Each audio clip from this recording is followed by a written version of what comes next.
right. Welcome, everyone, to the Monday Night Family Show.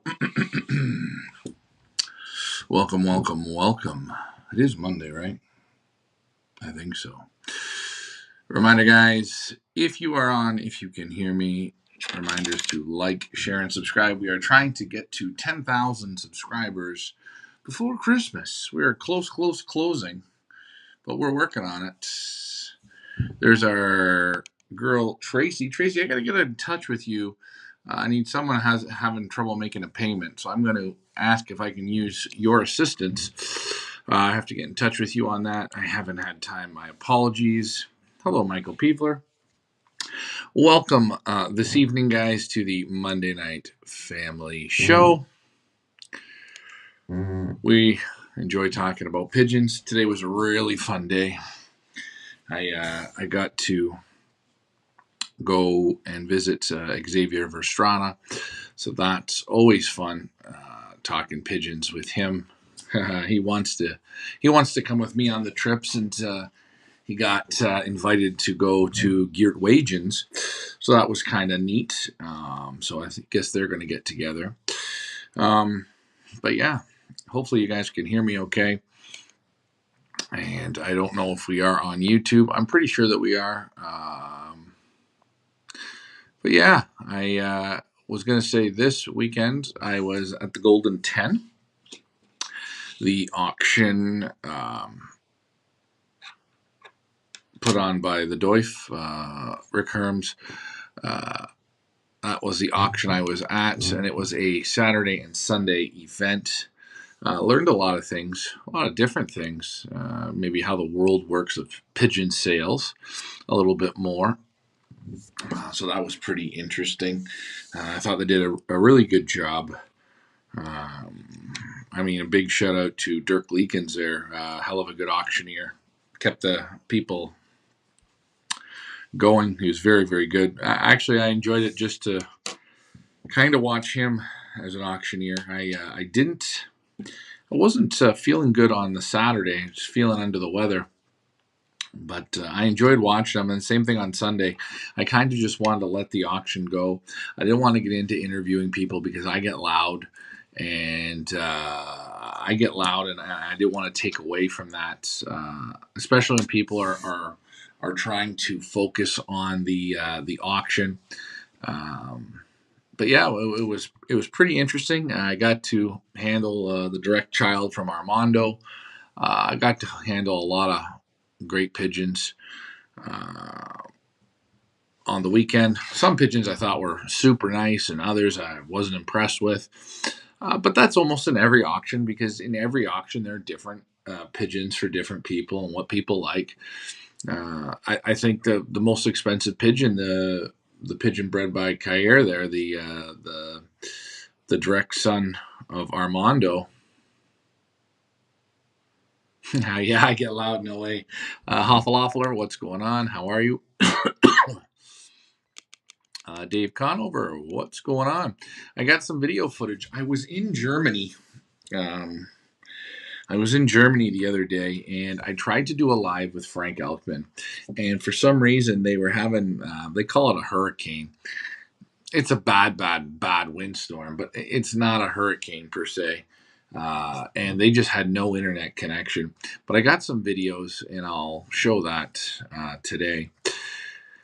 But yeah, getting back to that auction, it was pretty interesting to see how the bidding went, how the Chinese, the agents, how they do their business. They are focused. I was sitting beside a Chinese woman. I think she bought a $30,000 or €30,000 pigeon, a couple 10,000s. She missed a 5,000. She was slow on the bids, and they do everything from their phone, and they hold. Let's say there's the auction book. They hold the auction book in front of the camera, but like the other way, so it'd be like this, like or so. Hold on, I'll show you. They hold it like this. Let me show you. Let's just flip this around. There's the wall. They hold it like this, lot after lot after lot. and they're bidding, and it's really something to see. Quite interesting. The buyers of Japan, they like the super long distance pigeons. Anything with Barcelona and that, a lot of the time was going to the guys from Japan. But a lot of different countries there were bidding. I think maybe next year I will be a North American agent. And again, if you're going to bid in that auction, and I'm going to be honest, I'm glad that I've seen what I've seen. I'm glad that I've been to 2 of these auctions. You still want to handle the pigeons. You really do. Because they're not all perfect. And if you get it in your head that you want to compete and buy a pigeon from that auction, which I don't not recommend, I recommend, sure. You're going to get some different pigeons there. You want to make sure that there's someone actually handling it for you that is going to be honest and give you a good feeling. I handled, I think my favorite pigeon there was a half brother of Kittle. I'm normally not a big fan of the Kittle birds. I handled some of the other ones. They were a bit heavy, a little bit heavy. But again, the 2007 Kittle I handled, and I show it on the show on the first day, just before 1 o'clock. So it would be just before I go into the auction room. It's a super pigeon, proven breeder. It was a pigeon. I actually thought it was under the price. I thought it should have been much higher. I thought that was a good deal. I think it was about 11,000. It was tempting. I'm not gonna lie. Big shout out. I got some info here on the winner ace pigeon at the Big Andy One Loft race, coming from Two Feathers Elite Birds from P&D Stud. There was a bit of Kittle on the one side, and on the other side it is Sagan from Patrick Boakes. So right off the hop, sprint pigeons do it again. Seemed like a fairly easy day, up in the 14s, I think high 14s. So if you're looking for something from Sagan, this is where I say, guys, right now, running at Feathers Elite Pigeon Auctions. Perth Amboys, we have 2 from Patrick Books. So take a look. You will see. Everything is there. We will be there for November the 17th. Reminder, the viewing starts at 11 and the auction will start at 1. We will be there to auction off these birds. So, hey, if you're in the Perth Amboys area, let me know. Also, if you need the address to the club, let me know and I will get that off to you.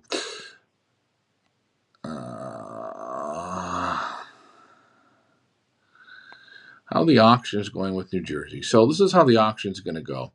You can bid online. Okay, you can bid online up till put your bid in. When the auction closes on the Friday night, the auction's going to close. So let's say that Tracy is the leader,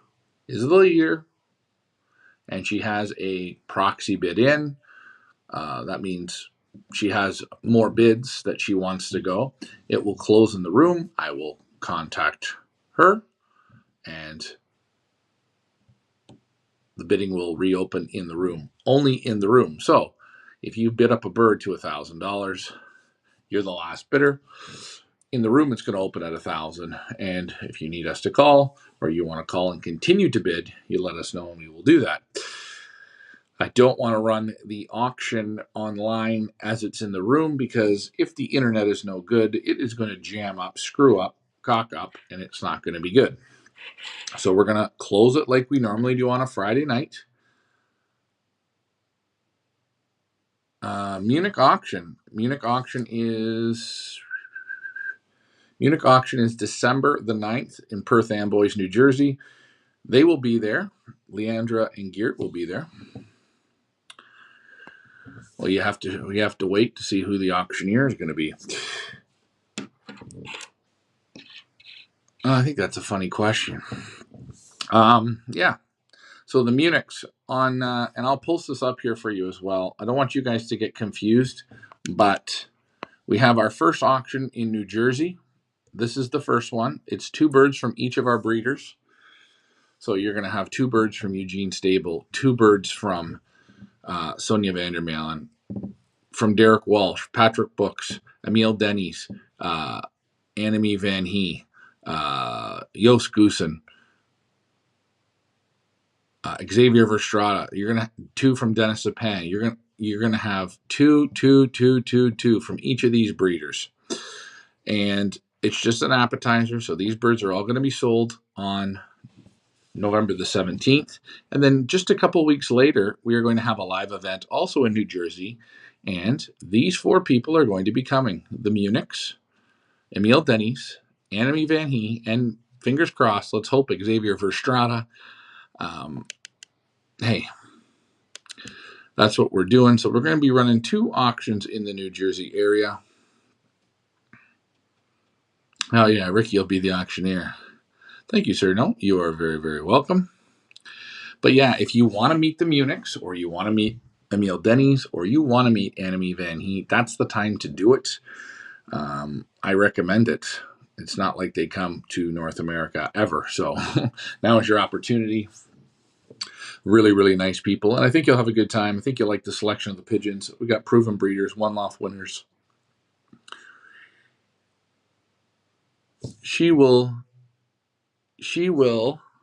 You have Combe Van Zorn. Yes, we have Combe Van Zorn birds, but they will not be at that auction. They will be at the second part after January.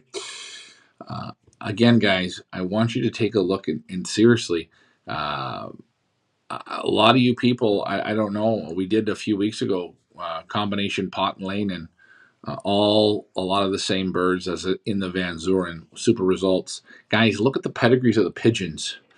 And today there we were at Verstrada, and hey, take a look at this one here. This is the lot 34 inbred son of the artist. This is a direct son of the artist, again, right down from Top Star. It's inbred.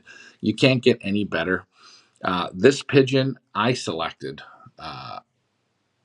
when I asked Verstrada, I said, I need something special from the artist. And he said, well, this pigeon's a little bit older. What do you think? And I liked them. I liked them in the loft. I liked the look of them. I didn't worry about the age. I said, yes, this pigeon's in your loft for a reason. I know that. And that was one that I had picked. And this was another one. Again, a 21 daughter Darko Star. Again, another super. And as Xavier said, you could pair these 2 up all day, no problems. Or either one of these can be crossed. Congratulations to Xavier Verstrada. In 2019, his bird was first in the Pattaya 1 Loft race. And in 2020, his bird was 4th in the Pattaya. And this year in 2023, in Africa Pro, he bred the first ace pigeon, or hit 50% of the pigeon is his. First ace pigeon and third ace pigeon. 50% Xavier Verstrada. Hey, you guys want winning pigeons? That's all I got to say about that one.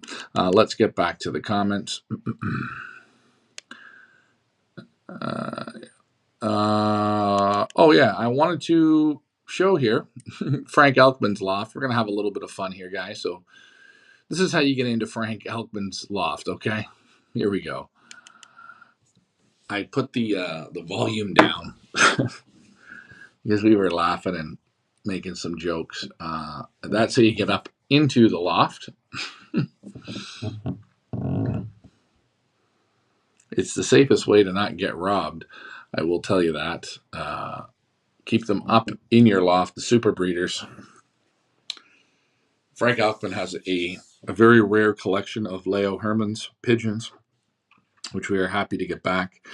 Again, he has great results with the Sagan pigeons from Patrick Books. I handled a few direct sons of Sagan, and we have had excellent results from Frank Elkman. It's nice to have him back. Last year I couldn't get there, but this year I made the 4-hour trip to get there. So you can see this is how you come up here.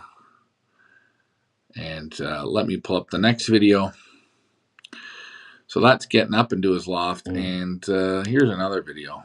These are up in his individual breeding pens. He shows you. He even made his own hopper feeders. Check this out. Here's a tube, a PVC tube, but it goes into two sections. It goes into the section on the right and a section on the left. And he builds everything airtight. Pours the feed in there. Feed comes down and goes into that section. Also, it goes. You see it going into the other section as well. I can't get the camera in there, but I'm saying how it goes. He does it in each loft for each pair. See, each section has it, and it goes into two sections. All graded floors upstairs. He's a master builder. I will say that he's a furniture builder, so he's got a lot of patience. But great way to build that. I got a few more videos which I will show. Yeah, also in the second half, January, February, March, we will have from Frank Elkman. The second half is loaded with birds from Van Zoren, Peter Vandermeer, Nicholas Norman. Who else? My brain's going stale. Serge Van Alsacker, Guy Vandenauer. Boy, let's think. Who else? Oh, we've got our Killer Valentine's auction coming. My mind's a little flat. I can't remember. Oh, Theo and Gert Wagens. That'll be a good one. So it's going to be busy in January and February. So just be patient, guys. If there's somebody that you really want, more than likely we're going to have them in the second half. Sometimes each season it goes a little differently. Sometimes breeders are moved up. Sometimes breeders are moved back. But again, we always bring the quality. Hey, Will, what's going on? How are you doing, my friend? Haven't heard from you. I think I seen you on last week, but hopefully you're doing good. Hopefully you guys are enjoying the loft tours. When I was at the Golden 10, I didn't really get into interviewing too many people. The room was too small. It was too loud. And I just didn't want to bother people, especially with all the Chinese buyers, because the Chinese buyers literally would stop you and ask if you could handle the bird. So I think there was one point there where I was handling birds for Chinese people, and we were making videos. So you would hold the bird, you do the whole, and they're talking on Kauai there, and they're doing their thing. So I didn't want to really get in and do that there. There's a lot of breeders that I did bump into, working out something with Yo and Florian Hendricks, so they'll be coming to Feathers Elite Pigeon Auctions. Ricardo Vandeposh, they'll be coming this year. Vandeposh Pigeons. That was fun sitting with him on. That was fun sitting with him on the Sunday. Yeah, they did 1.7 million euros for 100. I think it was 184 birds. I think it was. I'll tell you, there were pigeons that sold for. I think the lowest pigeon I seen sold for 1,500 euros. A lot of the pigeons were 2,000, 4,000, 6,000. A lot of 5,000s to 4,000s. But then there was a whole whack at 10 and 11 and 12,000. So all different prices, going all over. But I do recommend, if you're going to get into that kind of buying, and I'm honest, you better have someone that knows what they're handling for you, and will be honest. I was sitting with Ricardo, and Ricardo, he flies on Team Vandeposh, He's with Leanna, husband and wife.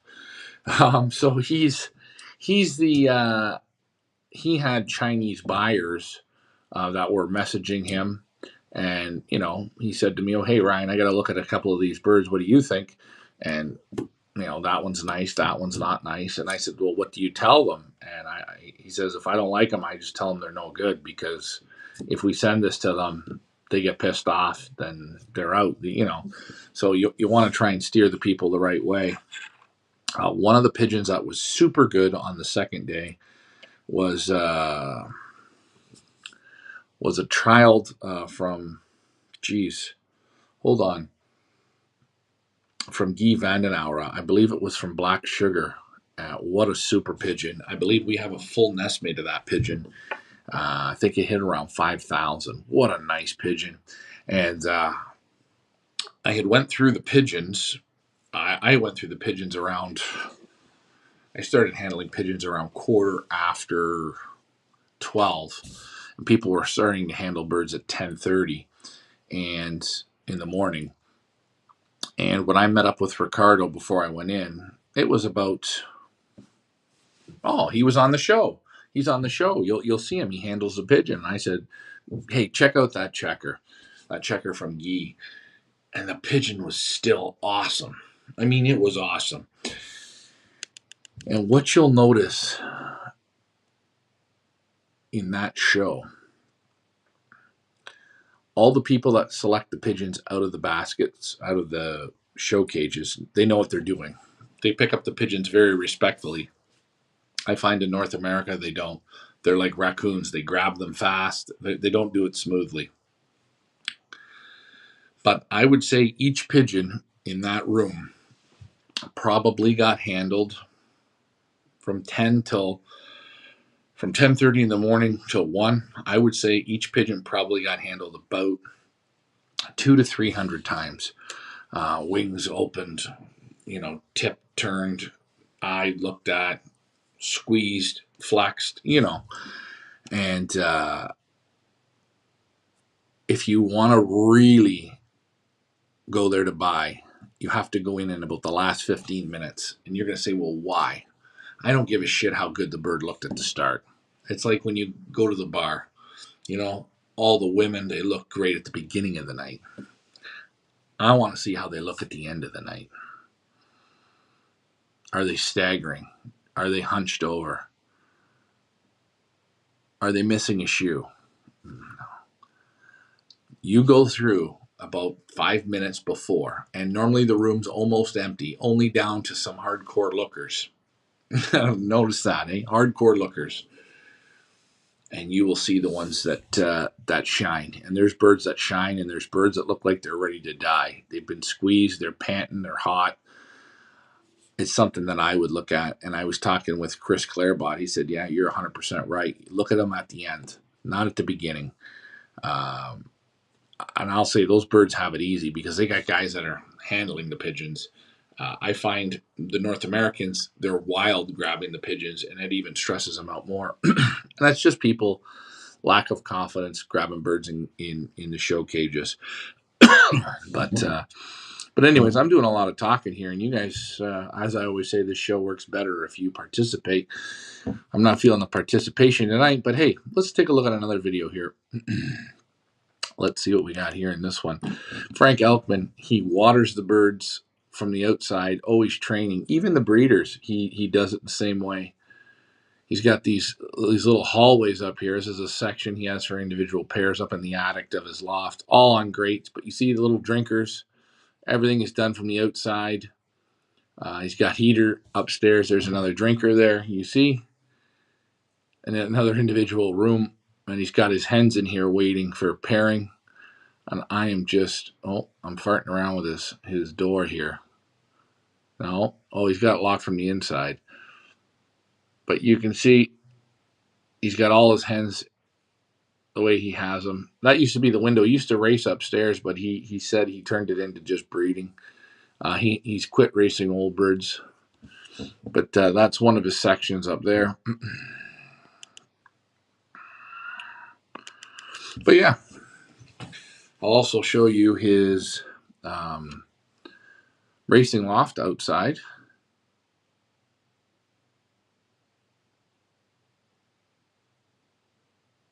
Till let it shine.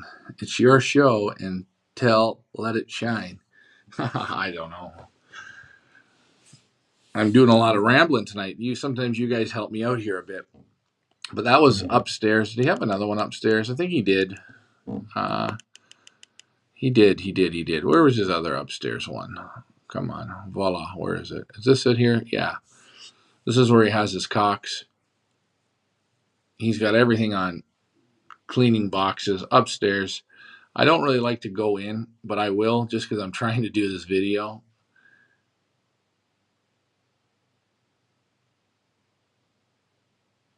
Again, he says I don't handle a lot, but you see the individual, the breeding boxes there he has. I gotta watch it don't fall down the hole. That's what I'm worried about. Another thing before I get for you guys wondering, hey, I don't want you to miss this boat. We have 2 spots available. We got a group from Australia coming. We've got an American and a Canadian. We got 2 spots left, and you guys are more than welcome to come and participate and meet these superstar breeders. I think you guys are going to have one hell of a good time. You're going to get to see some of the best lofts that have stood the test of time. Remember, it is $59.99 Canadian per person. It does not include your airfare, and it does not include your dinners, but it includes your hotels. It includes your breakfasts. It includes the transportation, the guide, the lofts, the Golden Doif. It includes the Lear Market. It includes the Van Roby's feed store, all the breeders you're going to visit, the Fugare show. It includes. So, don't worry. You did a great job at the auction. And this was another thing. I didn't know how they did their auction. So the second day I figured out how to get the breeders' names up. The first day they go, so if you are the first day, so let's say Jan Hoymans was the first guy up. He gets 4 birds in. He's the first 4. Kyer is the second 4. Koopman's the third 4. That's how it goes. But the next day, it reverses. So if you were first on Saturday, you will be last on Sunday. So sort of I have to figure that out. I didn't know if I was going to get a good spot to set the camera up. Great thing is, at the Doif or the Golden 10, Rick Herman's sister, she's met me a few times. She likes what we do, and she gave me a front row seat with kind of the computer there. So I thought that was good. It kind of made it easier. And I wasn't allowed to film people that were bidding. I wanted to respect the rules of the auction and not be a complete asshole. So I gave you the auction that way. So, Matthew, any of those Europeans have quality recessive reds? I don't see a lot of recessive reds. We are going to have something special where there will be a few recessives coming up. The best reds that I know of, a family of reds, is the breeder Herman's Bonnie. And Herman's Bonnie, we represented last year. We are going to get some birds from him. He had another outstanding season. He's the only guy that I've really represented with reds. They weren't recessive though, but we have something special coming on Christmas. But thank you. Hey, good question. Keep following our site. Let us know. And if you know somebody that has super recessive reds, let me know. You're not yelling at LMR. You're calm. Yeah, I try and stay calm. Daniel Herman says 100 to 400 miles. Who has the best birds? I don't know. I don't know what you want me to tell you.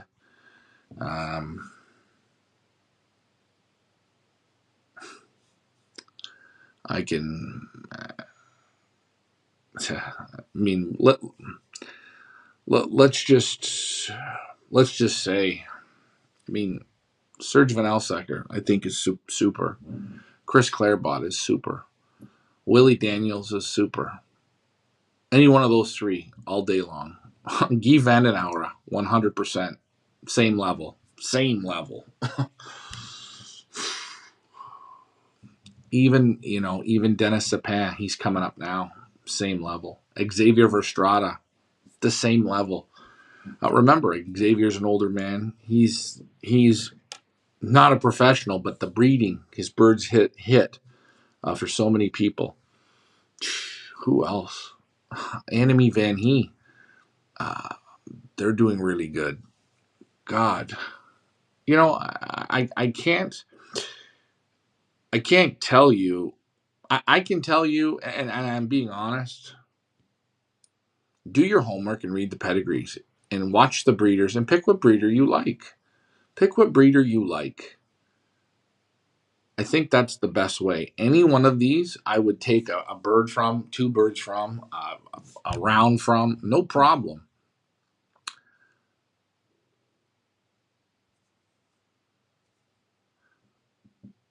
That's just, what I think. Quality, quality, quality. And you people, I don't know if you're listening. Xavier Verstrada has never flown in a one loft race in his life. He's never. But yet, 50% of his pigeon won 100,000 at Pattaya. 50% of his pigeon placed fourth at the Pattaya. This year in 2023, 50% of his pigeon, not in Pattaya, in Africa Pro, 50% of his pigeon was first ace pigeon, and 50% of his pigeon was third ace pigeon. If you people are drinking the Kool-Aid that one loft racers breed one loft race winners, bring your own birds back. Bring your own birds back. Those ones will be fine for you. I wouldn't go dumping piles of money into one loft race winners. I wouldn't do it. I wouldn't do it. And it's very funny. At the Golden 10, all those pigeons that were up there, they were talking about big top prizes, and they didn't even enter, they didn't even say about one loft racing. And I know for a fact, like Gerard Koopman, he's won how many one loft races? Hoyman's won how many one loft races? They don't buy one loft pigeons. They play with their own pigeons. Common sense is if you want the best pigeons, you better go to Europe. That's where they are. Black and white, that's where they are. So,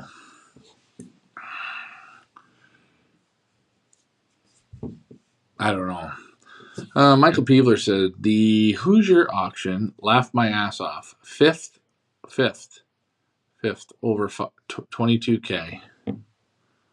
5 over 22K. Well, that's good for them. I mean, hey, for 22K, do you want to know what I can buy for 22K?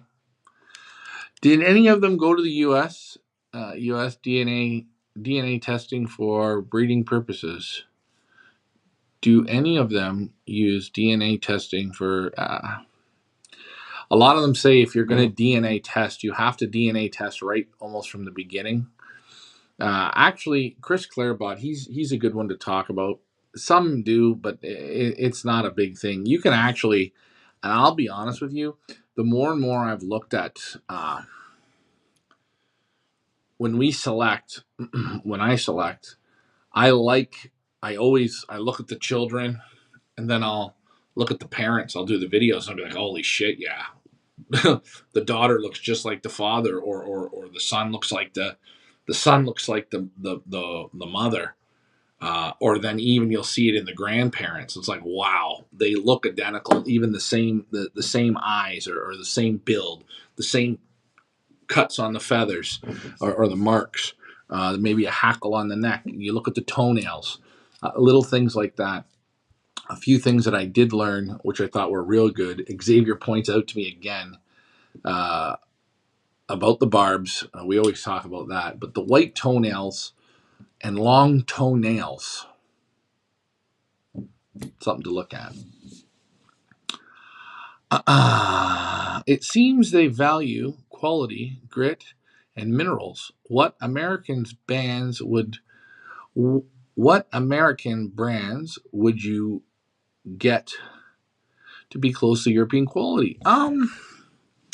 If you could get Van Robys, that'd be great. If you can't, I guess I would say Versalaga, the all-in-one grit, or the Bears. They probably have an all-in-one grit. You got to get the expensive ones.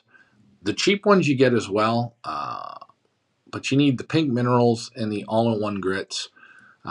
Get just a smorgasbord of those things. You're not going to go wrong on the grits and the minerals. But remember, pigeons like it fresh. Okay, so if you have 5 pigeons, I never give a big galley pot full. That's a waste. Figure out how much they eat every so many days, and if you want to give it to them every day or every other day fresh, away you go.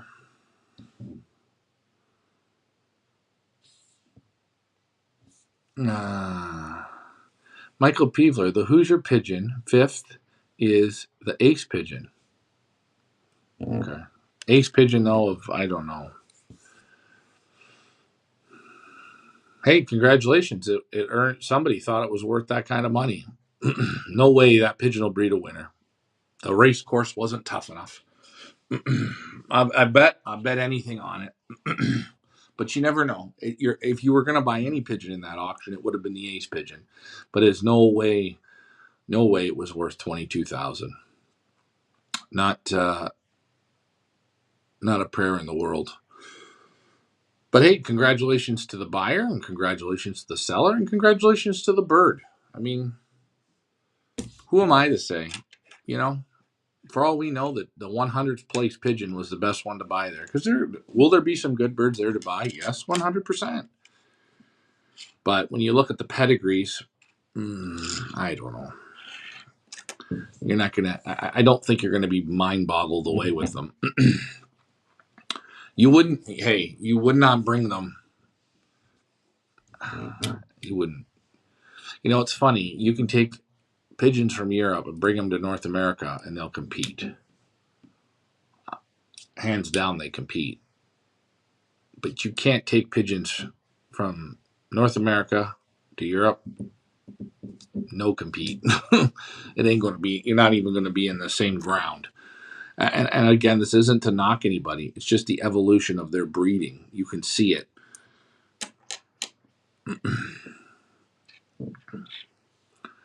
You know, it was nice to see that Xavier Verstrada, he got 2 birds from the UK, a friend of his that has super long distance pigeons. They switched birds, and he's got some super results. So there you go. Xavier, we talked about that today, and I showed one of the hens on the show today, or not on the show, on the recording for his auction. Let's see. Do I have another video? Yeah, I'm going to post up another video here. Sorry guys, this is his outside race loft, and it's close to the horses, so I couldn't get really just see how he does this. This is how he lets them out. That's the landing board, very small. He races about 100 youngsters. Hold on, I'm just looking out of the way because he's going by me. He's going to show me how it opens up, and I show this on the video, but this slides open. And I ask him, well, how is it they come in? Because his bobs look funny there, but we'll go in the loft here in a moment. And again, we're at Frank Elman. Again, you're looking for a super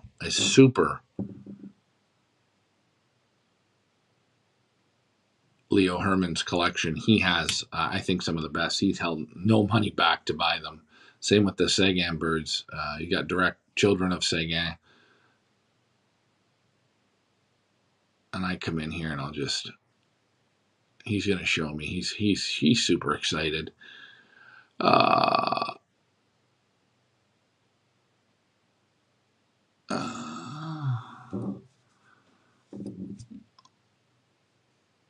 And he's just showing me here how he brings it in.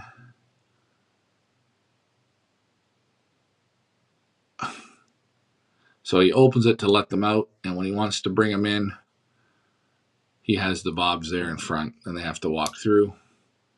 See, he's got the automatic cleaners in there, the motivational boxes, the graded floors. He just finished his season. There's the drinkers. He makes everything simulated to a trailer. which is pretty good.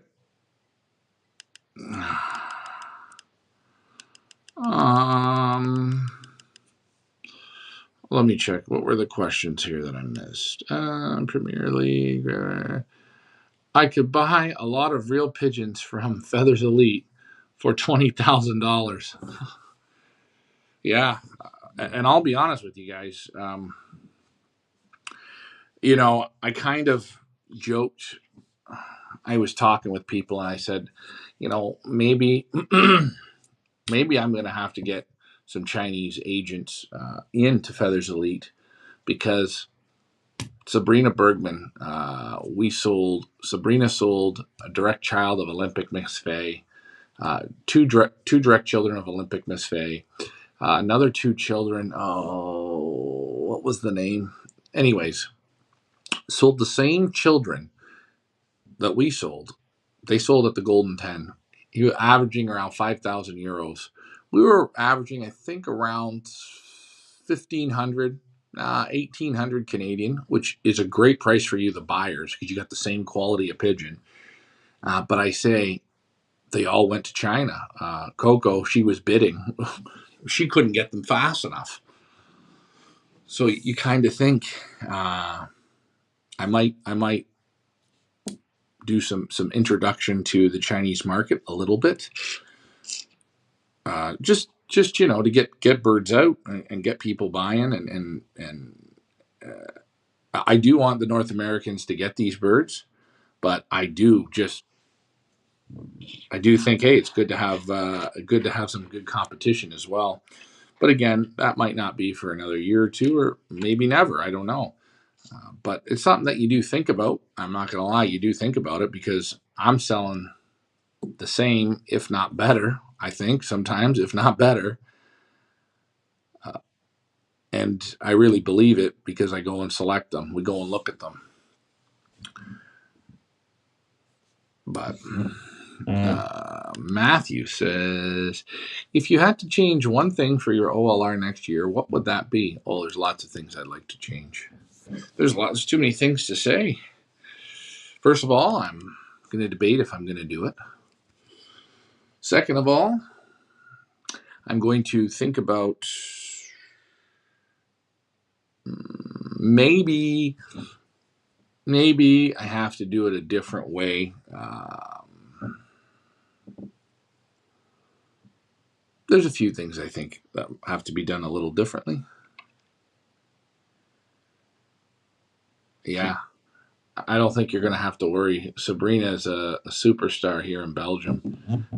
and for you people wondering, Sabrina Bergman is his wife's name because he flew with his father. And when his father passed away, he wanted to have his own thing. And he couldn't put the loft in his name. So he put it in his wife's name. But that's Stefan Michaels. So, yeah, very good pigeons. And it was nice to see him there. Shook my hand and we had a good time. Talked for a few minutes. And he said, I'm always welcome. So we will definitely go back. Same with Herman's Bonnie. We will go back. But at one lofting, there's always things you want to change. I think maybe for the American course, maybe it just make it easier. Not easier in a sense of, I don't know, easier, a little bit easier.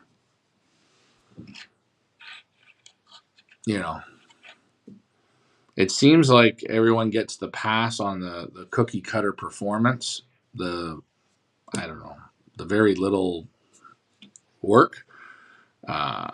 Maybe we overworked them, pushed them a bit too hard. I don't know. But in the same token, I like testing the pigeons. I like working the pigeons. I do think next year, if I do it, it will be the race will be, I think, later. I'll go again a little later. Maybe start racing them in October. Give them a little more time. We'll just run them, I would say, probably on a natural system. No flight pulling, nothing like that. We're not going to darken them. Just run them regular. I think that's okay.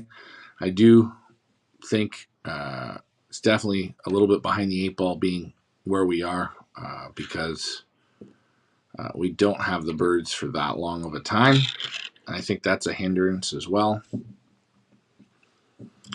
But if you're going to race in Canada, that's what you have to do. There'll be some things that would be different, of course. You're always evolving, learning, and next year you can get a completely different group of pigeons, and you look like a superstar. I mean, a year and a half ago, I think we took in 300 birds. We had 200 birds make it up to race 6. We were pounding them along. Well, see, Mike, the problem is when you shorten the intake window, which is a great idea, you get people that aren't ready or they don't want to send them at that time. I don't know. I don't know what to tell you, right? You can't make it perfect for everyone. I'd like a nice 10-day window. Maybe take them in the last week of April and the first week of May. Maybe that's what we'll do. I do agree with you on that. I do like a shorter intake. Dennis Sapin is coming up. The Sujin man. Now, hold on. For you wondering, there are 2 from Dennis in this auction right here. 2 real super nice ones. Again, Dennis gives only out of his best. These are the old Sujin family that he just kicks ass with. One of my favorite lofts. I wish I spoke French, but we speak Pigeon. So he's got 2 here, and right after this auction, his full auction opens with 6 birds. I think it's 6 or 7 birds. So I'm just going to let you know that right after this Perth Amboy's first auction, then you have Dennis Sapin again.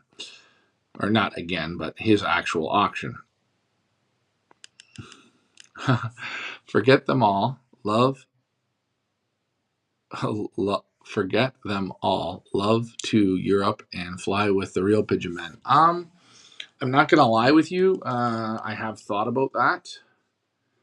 I've had a couple offers of places where I could go and fly. I'm just debating. It has to make financial sense to do it. I've thought of some ideas for people to play in Europe. Maybe make it something fun, something, I don't know, fun, something different. But yeah, I've had some discussions and some thoughts, and maybe that'll be in the works. I don't know. Again, the whole thing is where do you want to live? Where do you want to race? Where can you get into a place? I know he was talking with Chris Clarebot. I'd love to fly there. I'd love to fly with Serge. The Normans would be fun.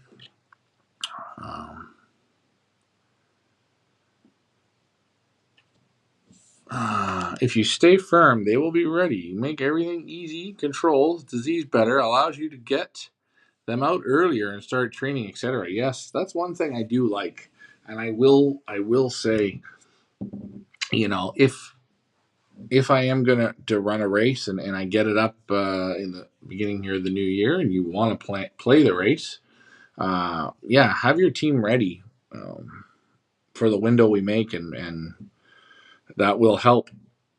And people ask, older birds better, younger birds better. Have birds that can handle a bit of stress.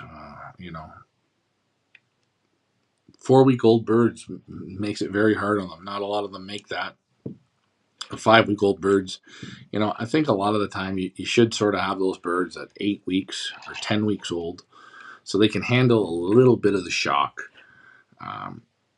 I know you're going to think, well, we're going to lose them off the roof. Well, if they have the shit between your ears, they should be okay. Are you going to lose them? The odd one, absolutely. But I say that for every race. Have your birds, a minimum of 8 weeks. You wean them at 4 weeks. Give them 4 weeks in your loft. Switch some sections a little bit. Teach them how to eat and drink good. Big feed, small feed. Find a drinker. Put the drinker high up so they go up. put them in a basket a little bit, let them get used to a little bit of stress, stuff like that. It's going to go a long way. In any race you go to, you have to train them to succeed. The more you train them to succeed, the better you're going to do. But hey, it's not training them to succeed. It's training them to handle the stress and be comfortable. The pigeons that handle it the best are the better ones. Same thing. If I had birds going into the Golden 10, and I was going into the auction, and I had my birds in there, my birds would be squeezed, pronged, pushed, everything to handle stress to the max. So when they get in there and everyone's handling them all day, they don't look like a bag of shit. But you can see in the video, you see birds that are beat. I'm not telling you to be because I'm being an asshole. I'm telling you because you can see it in the pigeons. There's some pigeons that don't take a backward step because they're built for it. Prime example, I said that the De Ritter cock, the half brother of Kittle, he was a 2017. He's been played with so many times. He didn't take a backward step. He looked fantastic, but that's a 2017. He got maturity. He's got composure. He's got it all. These birds, a lot of these birds were 23s. There were some squeakers in there. I mean, real squeakers. So, hey, I got to give him credit for looking good, but I mean, he should have looked good, and he did. He looked fantastic. So yeah, but I do agree. I think I will be if I do run it, I'll be firm on the date. At 8 weeks, they will fight for their food and their purchase. Their immune systems is starting to develop. All important to avoid any setbacks. I think I think that's good, and it allows you guys at home to get a vaccine. You can get 2 vaccines into those pigeons. You can get your P&V, and you can vaccinate them, and I think that's important. I mean, you hear all these guys here talking about vaccine. Hey, in the United States, you can get the good vaccines. I'm getting some for myself here in Belgium. I got to meet up and pick up some stuff before I come home for my own birds. Because I want my own birds to have the proper shit, If I know the time of intake tells me when to put the birds together, well, you just make sure, Mike, for the last week of April and the first week of May, your pigeons are about 8 weeks. Because that's when my intake would be. It won't be before. It'll be like my first 2 seasons. Remember, my first 2 seasons, I believe I took them in the last week of April to the first week of May. It's going to be a 10-day window, so there'll be 1 pickup for the U.S. I would pick them up 1 time, and that's it. And again, that's when it would be. So they're in the first week of May. They have all of May. They have all of June. They have all of July. They have all of August. We train in September. We'll race October. 6 months. And I might make a change to the race course, something a little different. I've been thinking. And again, that's if I run. I'm hoping to run. And Mike, if I don't run the race, you're going to have birds ready to go to any other race. Yeah, February 14th is good. That's a good time to put them together. I don't know the weather there in Idaho, but that's a good time. The days are starting to get longer. And again, put those lights on 2 weeks before. Make sure your pigeon aren't overweighted. Bring them down to bring them up. I like the short intake window. Yes, I know you do, my dear. So do I. I think 1 pickup is more than enough. And again, I have to figure out what size of the team I want to make, and what do you get, and things like that. There's a few things to think about,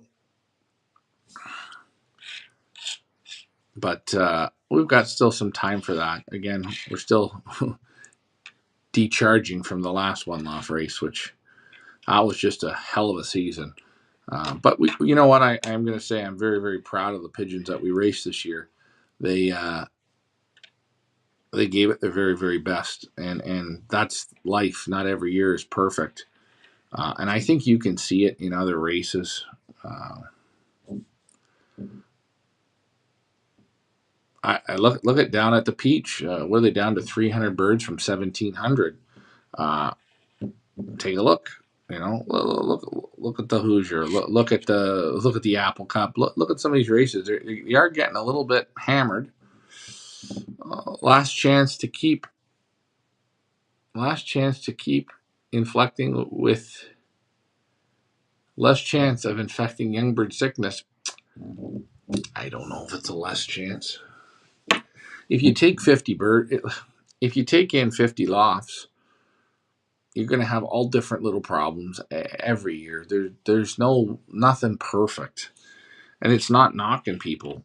It is what it is.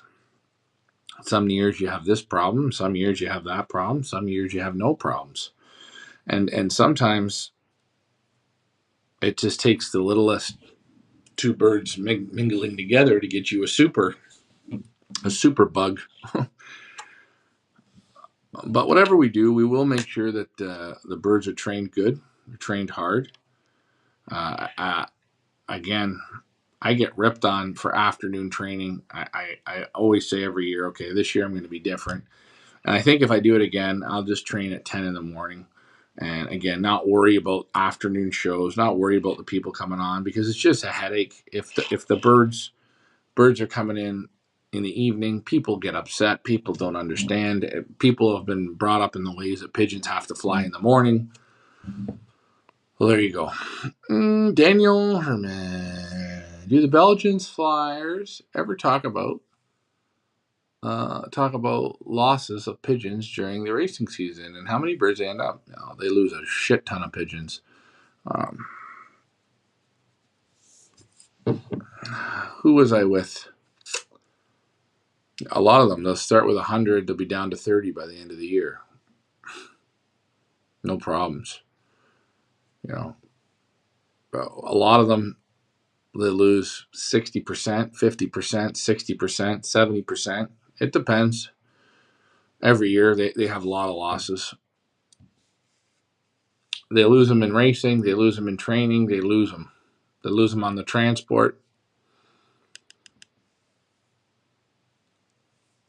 Yeah, well, but I'll tell you, it's funny, Tracy. We talk about that. Most of the one-off races actually end up with a small percentage left. But take a look at when they really start to lose them. And to me, it's weird. They'll lose them always over the 100 mile, pretty much. Big disaster comes just after the 100 miles. And there's something not right there. My disaster come at a half a mile. But yeah, even look at the Upper Canada race. Look at they started with 1,400 birds. What they finish with? 250, 300, 350. Yeah, the birds fought sickness all year. They were warriors. Every year is different, and I think Mike understands that. I understand it. I hope you guys do too. Every year is different, and I'll tell you, running one of these races, you don't know what hurdle you're going to get thrown. Do you have a lazy group? Do you have a bunch of birds that come in that are full of sickness? Do you have a bad season with hawks? Okay. Do you have just, you feel not a smart group? They struggle. Do you feel you can't get the birds super healthy? There's different things in a year. And then there could be the year where everything lines up great until one time, boof. I've seen it. Any reasons? There's no reasons. They don't know the reasons. They just say it's part of the game. You know,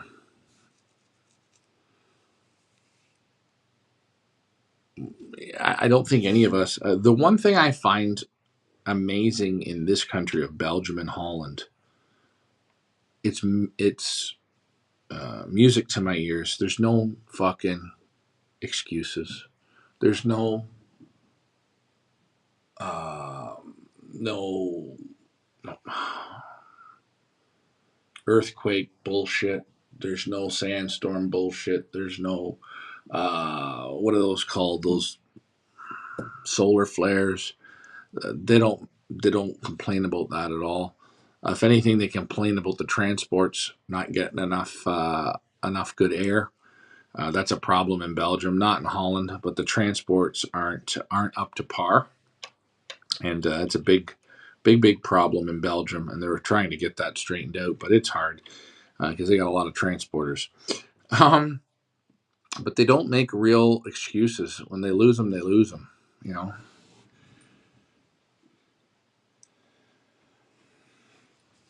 And it's so nice to see that most of the the racers, you'll see multiple race winners back in the basket and continuing to play, which I love to see that. Africa Pro inventory: 1,800 pigeons, 14 races, 4,000 kilometers, 6,600 kilometer final, and 900 finished the course. Oh, very good. Good year for them. Good year. I wonder, I didn't add a question for your Premier. How many weeks did it take them to do the 14 races? Michael Peeler, I think she said she lost around 25 from Hawks. Yeah. What's his name? Serge Van Alsacker. He lost 35 from Hawks. That's what he said. He said to me, Ryan, he said, because we were talking about my race and that, he said, Ryan, my first toss is a kilometer. You can literally see the loft from where I let them out. He said, one year, he says, I took my birds and I let them out. And he said, I don't know, I let out 100. He said, I had 50 home that night. He says they just blew off the map. So, but I think in Belgium it's different. Like they say, if your birds aren't really rambling, then you're in trouble. And it's the same there. I'll never try and train pigeons that aren't rambling. I'll just put the race on hold and wait it out, and see. Because if pigeons aren't rambling, I'm just gonna you're just throwing them away. You can try and baby them down the road, but it just doesn't work. Guys that darken seem to lose more young birds over the course of a full season. I do agree. I was talking with Serge, and he said, if you don't darken your pigeons, they seem to not get lost as easy. But he said, if you want to be competitive, you got to be darkening. But it's so funny, we don't not darken anymore. So you kind of forget it. Like this year, my birds they were all over the place in the molt. It was unbelievable. Just a weird year. And it felt awkward. It felt like, geez, you don't even want to put these birds in a basket because there's holes, they're molting, feathers are loose, heads are bald, choppy. Some were perfect, some not so good. But again, you look at Mike Green. Mike Green, no excuse. Bird had no feathers. Looked like a mess, but she'd come. But I think Mike, you'll agree with me. If you've been darkening, let's say for 20 years, and you do it every year, you almost forget what it's like to fly pigeons that aren't darkened. It's like a totally different animal. And it's actually a humbling experience. It's interesting to see how much that makes it better for you when you darken. And again, guys, Serge is going to be on that tour. I want to post this up here again because we got 2 spots left. If you are thinking about doing something different and you want to see what I see, you want to meet these people. The Pollens, Van Alsacker, Guy Vandenauer, Eddie Grugens, Annex Gochan, Emil Denny's, Nicholas and Philip Norman, Annemie Van Hee. This is the trip you want to come on. We've got a few spots left. Hey, don't miss out on it. Get involved. Try it out. I'm telling you, it'll be more fun than sitting in Cuba for a week with bad food. The weather will be nice, but the food's not, and your butt's going to get sore from wiping it. And we stay at the Vandervalk hotels, which you can't go wrong. Africa Pro. The final basket list was 1,698. What was their actual intake? I don't know. I'm not a part of that race. But I know one thing. 50% of the ace pigeon was Xavier Verstrada. Same with the third place. So if you guys are wondering, you want one Loft blood. He doesn't fly any one Loft races. So don't get the wool pulled over your eyes. Those are damn good pigeons.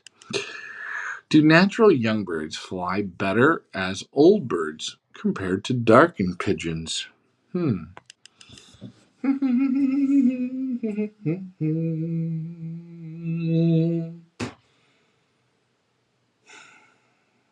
don't know. What do you think, Mike?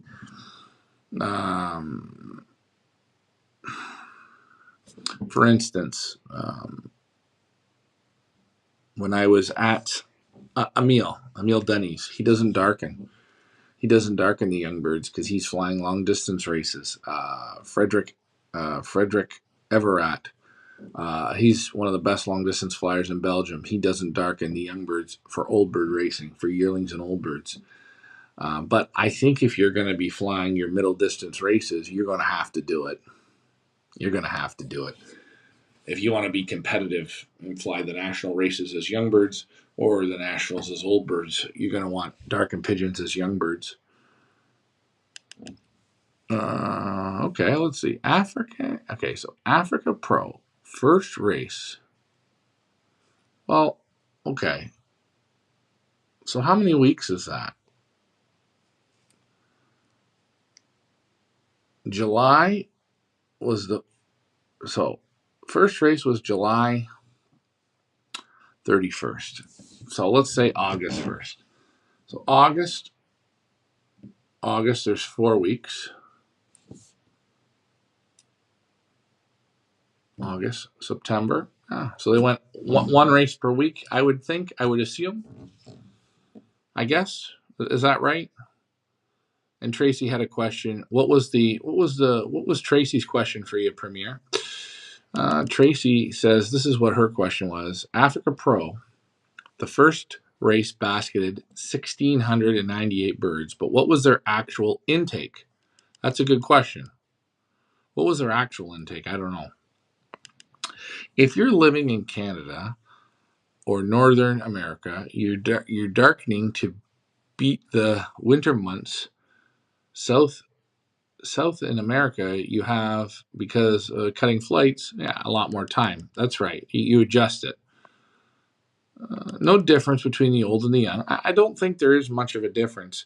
I mean, I think if you were an extreme long distance flyer, like if you came here to Belgium and said, I'm going to fly all the long distance races, you wouldn't have to darken your young birds. You wouldn't work your young birds very hard. You would breed them. You would let them loft fly. You'd train them a little bit. You'd get them into some races. And then you'd park them. You'd take them out to maybe 200 miles, and then you'd park them, or 150 miles, and then you would park them. And I agree with Premier. Hawks, Falcons are causing so many of the problems with youngsters. When you let your youngsters out, if they are 5 weeks old, they're on that board, and they've been out 2 or 3 times, but they haven't done any searching, down to the grass or up on the roof. They've just kind of been sitting on the board. They have still enough power to make what we call a oops, see you later. Hawk goes through them, scares the shit out of them. They got enough power to get about 3 miles away. They're done. So I agree 100%. A big problem is the Hawks. They did a race in every couple days in the beginning. Okay. Well, does anyone know how many birds they started with? I mean, is that a, I don't know. How many birds did they start with? I mean, I would have assumed they would have started with around 4,000.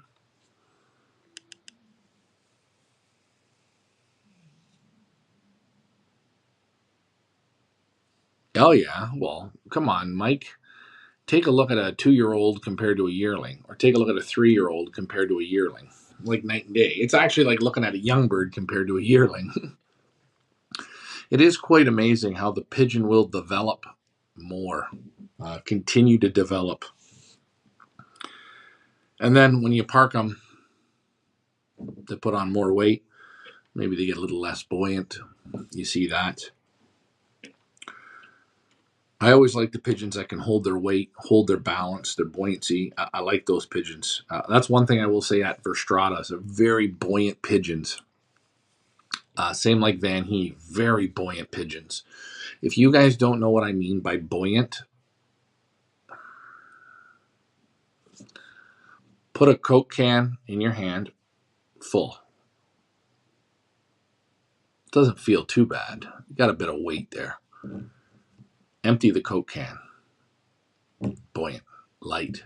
Feel a balloon, light. Buoyancy is key, and lots of feathers is key. And when you feel a pigeon that has lots of feathers,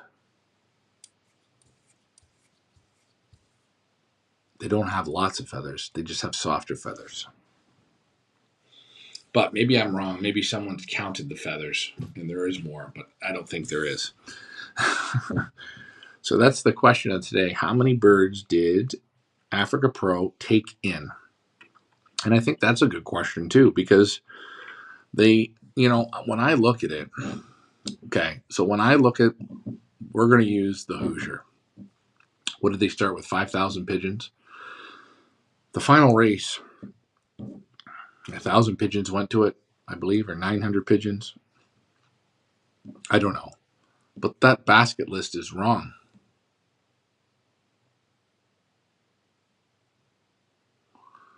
That basket list was wrong. 5,000 pigeons started. So the ace pigeon beat 5,000 pigeons. The final race winner beat 5,000 pigeons. Yes, 5,000 didn't go to the final race, but 5,000 started that mountain climb together. And I always think it's a disrespect to the pigeons that were flying. The number should always be left at what you took in and what closed off at. We took in 611. Actually, we lied. We took in 588. We had some double chips, but it says 611. I didn't change it all year. I let people see in black and white. That's it. Mike Green's bird beat 611 pigeons. That's the truth. Africa Pro inventory was 1,800 pigeons. Wow. Well, they must have done something if that's all they took in. They only took in 1,800 pigeons?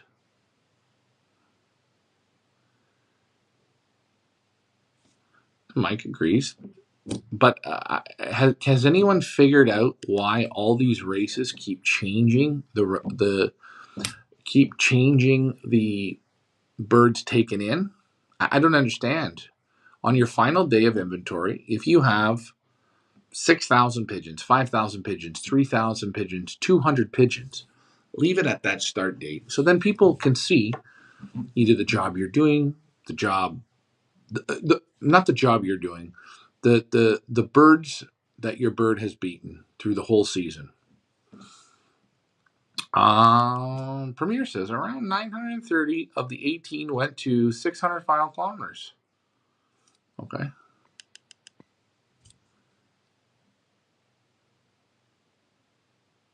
Okay, so well then, hey, give them a round of applause. They started with 1,800 pigeons.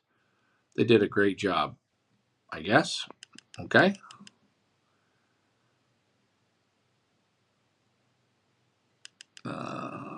I don't know.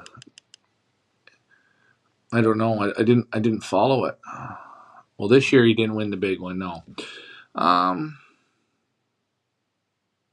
Call Croc. What's Crocky? The hell's Crocky? The old timers call Crocky. Call Crocky, yeah, Crocky. That's right. Bullshit. Um, but again, I agree with Tracy. They doctor the result to make it look better. Well, look at the Apple Cup started with 3,600, Florida Derby 7,000, Hoosier 3,000. Oh no, no. Yeah, we're talking about.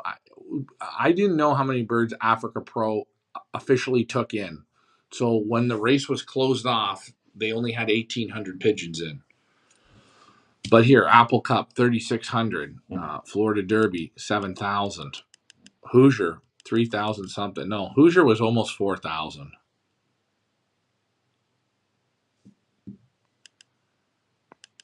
I think it was more than 3,000 birds. I'm pretty sure. Well, maybe I'm wrong. Maybe you're right. It doesn't matter. We're just saying. Okay, prime example. Michael Peevler, you're on here. Apple Cup. It started with. Well, let's just use this one. 3,600 birds. Right now, on their last trainer, how many birds does it say they took? That's it. Let's see how much they changed it by.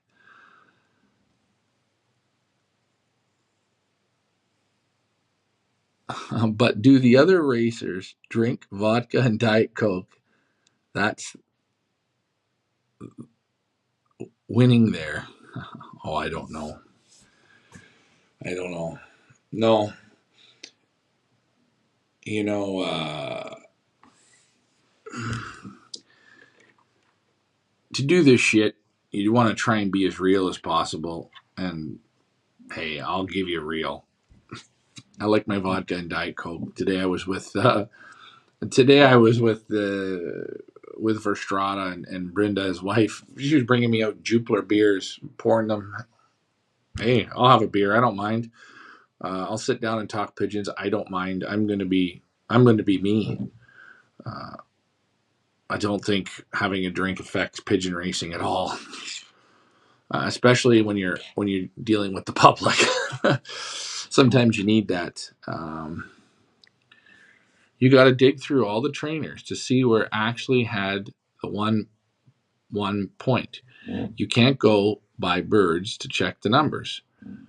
Okay, so Tracy, and I've asked this question to Peevler. They started with 3,600 pigeons, the Apple Cup. Look at his last trainer, and what does it say? Birds sent, and birds came home. That's all you have to see. It should say 3,600. If it doesn't say 3,600, or if it should say 3,500, or whatever the number is, if it doesn't say that, then they're manipulating the number to look a bit better, to feel a bit better, to make the people forget we started with 3,600 and now we're down to however many hundred, 1,500, 1,800, whatever it is. I mean, I would brag that if I win the Apple Cup, I beat 3,600 pigeons. That's it. I don't care if they didn't make it to the race or they didn't. That's what I beat. Because the race starts after the race starts as soon as you go in the damn thing. Just giving me crap, buddy. Yeah. I do like my vodka and diet. I'm not gonna lie. Um, Friday was a shitty evening there. I was just feeling down the dumps. I had a couple at the bar with the people from the Golden 10. Nice people. Uh, I thought that was good. I wanted to show another loft. Let's show another loft up. Another part of the Frank Elkman tour. These were the birds. Our birds were in here as long as the same with the birds that were for Herbots.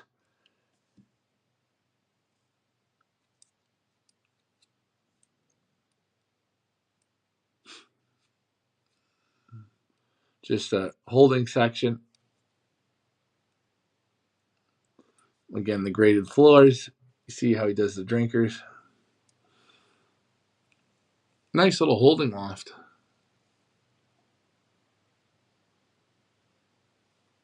Really nice.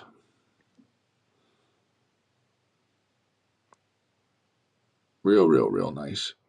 Nice ventilation. They can go out in the aviary. And that is our man, Frank Elman. Right. So when they show that, Mike, uh, they're just kind of manipulating it a little bit. I don't know if that's right or wrong. I don't know if that's right or wrong. Do I think that's right? No, I think it takes away from those pigeons, those 1,098 pigeons. It takes a little bit of panache off of them. That's a word for you guys, panache.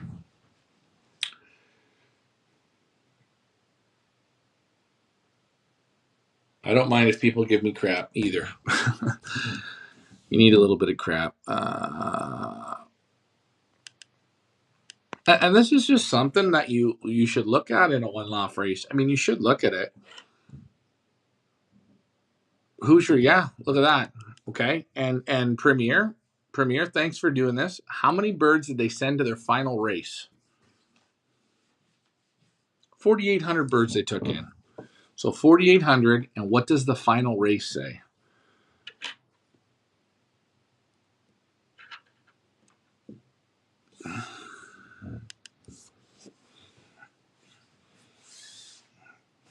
Again, I think my favorite races in the U.S. are the California Classic, the Holiday Cup, and the Royal Cup. The two that John Timmerman do a great job. Steve Miner does a great job. And then I think somewhat after that, it gets, I don't know. You know what? I'm going to leave it at those ones are my favorite for now. I think they're run consecutively really good. Really good.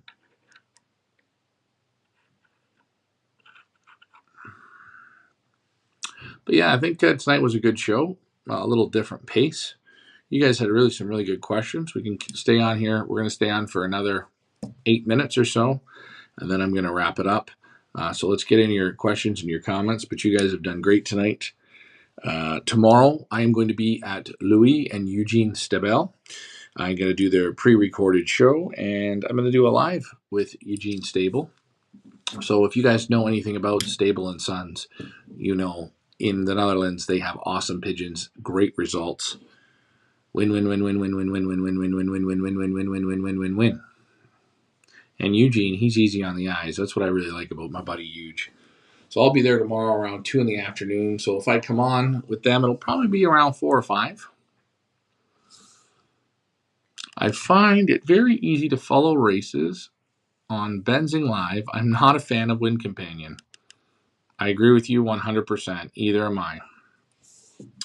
But, again, Wind Companion was built by Terry Gilmore, not knocking him.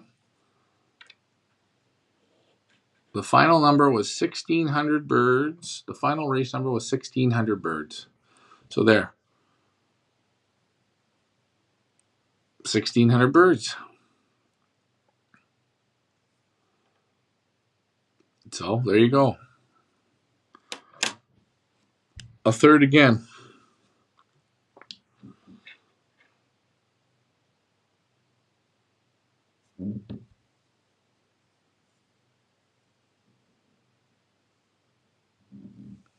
Just a little over 50% clocked.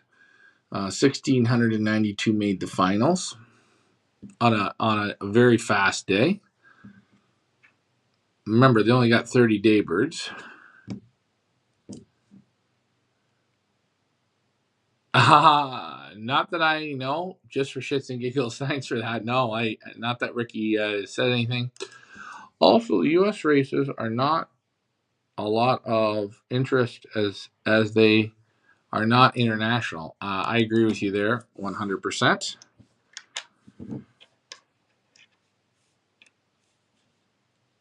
It's a different race there.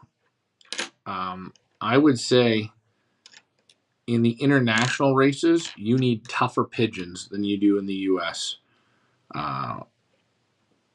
I mean, this year at the Hoosier, it was a tough race, but it wasn't tough. It was just, I think, very unworked birds. For that speed to only get, what did they get? How many did they get on the day? Wasn't it like 25 or 30 on the day? Was it even 30? I don't know. Again, I'm not throwing stones. I'm just saying, in the international races, you need tougher pigeons. You know, your pigeons like those birds from Emile Denny's or the Van Hee pigeons. A little bit more grit, a little bit more off, and lots of guys have them. Those are the pigeons that are going to get you there. I think 28. So they clocked 28 on the day. You know, when you see a speed that fast, you would assume you would pile them in pretty good.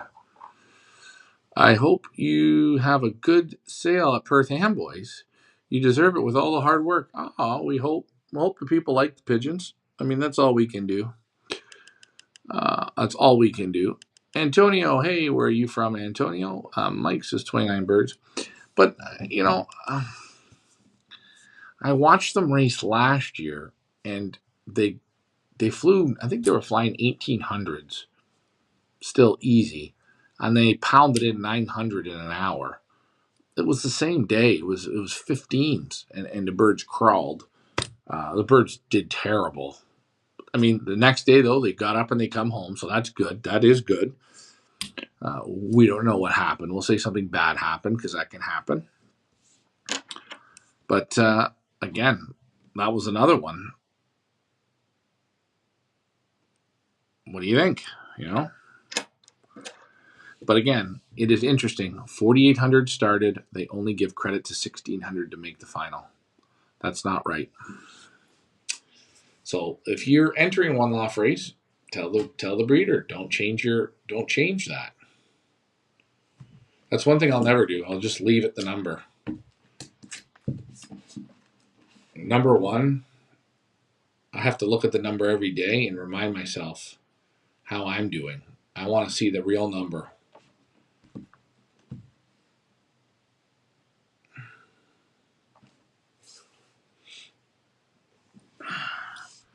But I mean, hey, everyone is completely different, and I get that. So yeah, tomorrow I'm going to be at Eugene Stables. I got to be there for about 1 o'clock in the afternoon. So when I'm done this, I'm going to have a shower. It's going to take me about an hour to calm down from talking. Sometimes it takes me about a half an hour. Have a shower. I'm just about ready to come home. I'm sick and tired of washing my clothes in the sink and slugging the bag. But I will say the breeders have been great. The people I've met have been great. You guys coming along with me have been great. You guys are great. I can't wait till I get my pigeons from your auction. Hopefully, I get that Netherlands fire. Get that Netherlands fire. Yeah. Well, I'm glad you got some birds, and I'm glad you're being patient. I hope you enjoy them. We try, and sometimes, hey guys, like I said, I was at these auctions, and there were some birds. They were low scored birds. They got high dollars. People want the bloodlines. What do they say? They can always breed up the qualities in the pigeon. Sometimes, if a pigeon with open vents, you pair it to a tight vented pigeon, you breed up the quality. A weaker back to a stronger back. A heavier, bigger pigeon to a real buoyant, smaller pigeon. A few things you can do, but you're getting the blood. You're getting the insides of the pigeon, the shit that you actually need. The brain and the heart, the things that we can't see but we dream about. So I will say, sometimes if they're not perfect in the hand, don't worry. Again, I handled Olympic Henny from Combe Van Zoren. She is a 10 in the hands, but her vent bones are this wide. They're always open. Her children, I found a lot of her children have open vents. But that didn't stop her because they were strong vents. They were very, very strong, but they were open. They weren't. I didn't expect her to have vents like that, and I handled her 4 or 5 times. Would I have her? 100%. She's awesome, but was she perfect? No. Everything was perfect except for her vents. You know, so guys, sometimes there'll be those exceptions, and you can always breed up. You can always breed the vents tighter on the babies. Now, does that mean some of her children are going to have open vents? Yes. Some of her children are going to have her heart and her brains. Yes. Some of her children are not. Yes. But again, if you guys are interested and you want to see I call it an appetizer of auction.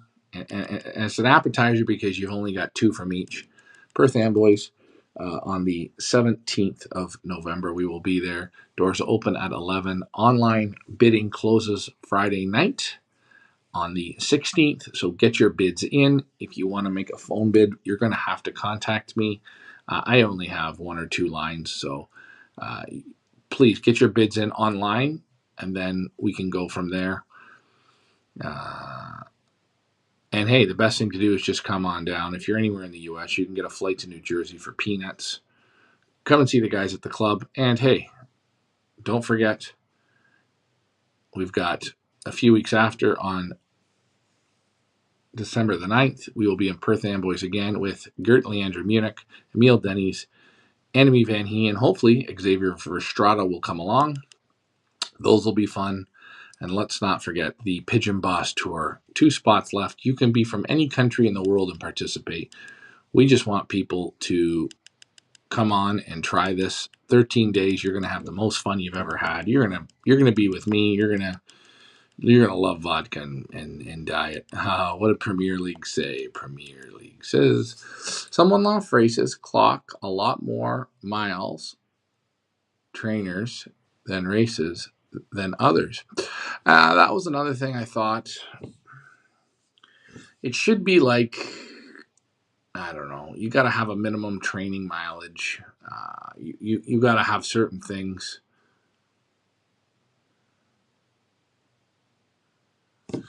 Well, never say you can't afford. Never say you can't afford. You never know. You never know. Go buy a lottery ticket. You might win a few $100. Yeah, I think if there's a league or something, it would have to be documented a certain way. I don't know. There's too much money, and it's too uncertain. And I think that makes sense. It's like a free-for-all. People aren't going where they say they're going. People say they're going to 350. They drop it to 320. People have mechanical issues or fog issues, and they bring the birds back. Leave the birds up there and sit in the truck. It's okay. It's not going to hurt them. You're going to be proud. I talked to Florian Hendricks, and we are going to be working with them. I seen them at the Golden 10. So we have talked. When I come back in January, I'll be going to them. We're going to do a selection of some birds for an up-and-coming auction. So Premier League, you are going to get the Loft tour, and you're going to get a sit-down interview with Florian Hendricks. We're not at the Golden 10 here, my friend. We're not at the Golden 10. I promise you that. I hope you can get a bird, and just keep positive. What a great show tonight was. It was nice. You guys all came on and participated. Thank you. We talked about multiple things tonight, which was good. We kind of went around the world. Again, guys, I couldn't do this without you guys helping and being a part of these shows. So, hey, thanks for being a part of it. I will see you guys tomorrow. We're getting ready to wrap this trip up. It's been a hell of a 5 weeks. Anyways, guys, I'm Ryan from Feathers Elite Pigeon Auctions and the Pioneer Racing Pigeon Club. Big thanks to everyone at the Golden 10. It was super fun. You made me feel very, very welcome, and I recommend it to anyone to check it out. Anyways, I will see you guys tomorrow. Enjoy your pigeons, and let's not forget Pigeon Boss Tour. Come on down, guys. Bye for now.